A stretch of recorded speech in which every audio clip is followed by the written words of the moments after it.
Perkenalkan, nama saya Nurhaliza Setiawijoyo dengan NIM L0211919171. Di sini saya akan mempresentasikan materi tentang pemanfaatan limbah plastik sebagai bahan baku pembuatan bahan bakar alternatif. Video ini dilakukan untuk memenuhi tugas pencemaran perairan. Baik, langsung saja. Yang pertama, pendahuluan. Plastik merupakan material yang terbuat dari nafta yang merupakan produk turunan minyak bumi yang diperoleh melalui proses penyelingan. Karakteristik plastik yang memiliki ikatan kimia yang sangat kuat sehingga banyak material yang dipakai oleh masyarakat berasal dari plastik. Namun, plastik merupakan material yang tidak bisa terdekomposisi secara alami atau non-biodegradable, sehingga setelah digunakan, material yang berbahan baku plastik akan menjadi sampah yang sulit diuraikan oleh mikroba tanah dan akan mencemari pada lingkungan. Selanjutnya, salah satu alternatif penanganan sampah plastik adalah dengan melakukan proses daur ulang atau recycle. Pirolisis sampah plastik merupakan salah satu bentuk proses daur ulang dengan mengubah plastik menjadi bahan bakar. Selain bermanfaat untuk mengurangi jumlah sampah plastik, pirolisis sampah plastik juga bermanfaat untuk menyediakan bahan bakar dengan nilai energi yang cukup tinggi. Secara umum, kurang lebih 950 ml minyak bakar bisa diperoleh dari pirolisis 1 kg plastik polyolefin, misalnya seperti poliopropylene, polyethylene, dan polyestyrene. Adapun tujuan dari penelitian ini yaitu untuk mengetahui dan membandingkan kemampuan minyak hasil pirolisis plastik dengan minyak tanah dan solar dalam hal massa jenis, lama pembakaran, temperatur air, dan volume air yang hilang atau menguap saat dimasak menggunakan minyak tersebut. Selanjutnya ada metode penelitian. Ada beberapa metode yang dapat digunakan untuk mengkonversi sampah plastik menjadi bahan bakar cair, yaitu antara lain pirolisis, thermal cracking, dan catalytic cracking. Di antara ketiga metode tersebut, metode pirolisis merupakan metode yang dianggap paling menjanjikan. Pirolisis berasal dari dua kata, yaitu piro yang berarti panas dan lysis yang berarti penguraian atau degradasi, sehingga pirolisis berarti penguraian biomasa oleh panas pada suhu lebih dari 150 derajat Celcius. Pirolisis merupakan proses thermal cracking, yaitu proses perekahan atau pemecahan rantai polimer menjadi senyawa yang lebih sederhana melalui proses thermal, pemanasan atau pembakaran dengan tanpa maupun sedikit oksigen.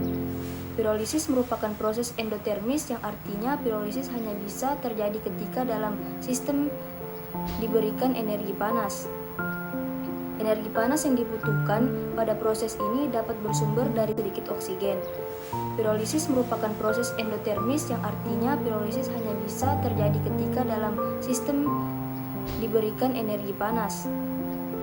Energi panas yang dibutuhkan pada proses ini dapat bersumber dari tenaga listrik maupun dari tungku pembakaran dengan bahan bakar berupa limbah kayu seperti potongan-potongan kayu, serbuk gergaji, dan lain-lain.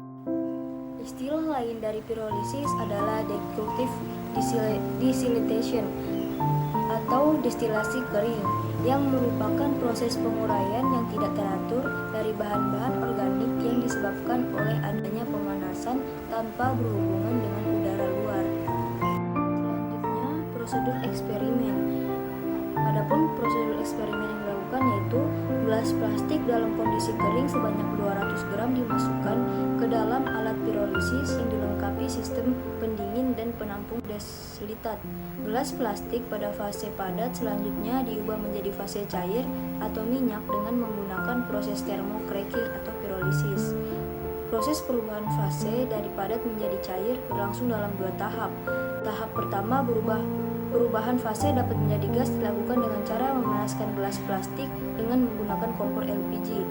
Tahap kedua, perubahan fase gas menjadi cair dengan cara mengkondensasikan gas yang terbentuk pada tahap pertama sehingga diperoleh destilat berupa minyak atau cair.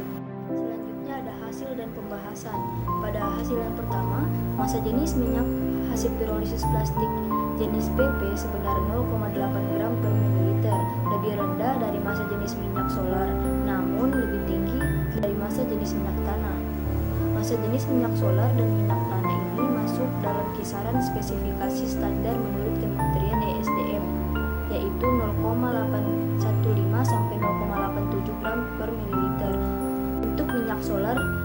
dan yaitu 0,79 sampai 0,83 gram per mililiter untuk minyak tanah. Hasil berikutnya bisa dilihat pada gambar samping, yaitu minyak solar menghasilkan waktu pembakaran yang paling lama dibandingkan minyak tanah dan minyak pirolisis, yaitu 5,59 menit. Hal ini dikarenakan minyak solar memiliki titik nyala yang paling tinggi di antara kedua minyak lainnya, yaitu 55 derajat Celcius. Sedangkan titik nyala minyak tanah adalah 47,8 derajat Celcius. Kemudian bisa dilihat pada gambar di samping, hasil yang terlihat adanya hubungan yang berbanding terbalik, di mana semakin lama pembakaran, maka temperatur air yang dihasilkan akan semakin rendah. Pengukuran temperatur ini dilakukan pada waktu yang sama pada masing-masing jenis minyak. Ketika cawan air yang dibakar menggunakan minyak tanah sudah panas, maka cawan air yang dibakar menggunakan minyak pirolisis mulai panas, namun cawan air yang dibakar menggunakan minyak solar belum panas. Pada hasil yang terakhir, bisa dilihat pada gambar di samping, bahwa volume air yang menguap paling tinggi yang dihasilkan dari pemanasan air menggunakan minyak solar, yaitu sebanyak 13,2 ml, kemudian diikuti minyak pirolisis sebanyak 12,6 ml, dan yang paling rendah adalah minyak tanah, yaitu sebesar 8,4 ml. Adapun kesimpulan dari penelitian ini yaitu massa jenis minyak pirolisis adalah 0,8 gram per mililiter, sedangkan waktu yang dibutuhkan untuk membakar habis suatu benda adalah 4,02 menit. Pemanasan air menggunakan bahan bakar minyak pirolisis menghasilkan temperatur 75 derajat Celcius pada waktu pemanasan 4 menit dengan volume air yang hilang atau menguap sebesar 12,6 ml. Jika dibandingkan dengan kualitas minyak tanah dan menggunakan bahan bakar minyak pirolisis menghasilkan temperatur 75 derajat Celcius pada waktu pemanasan 4 menit dengan volume air yang hilang atau menguap sebesar 12,6 ml. Jika dibandingkan dengan kualitas minyak tanah dan minyak solar, kualitas minyak pirolisis berada di bawah minyak tanah, namun di atas solar.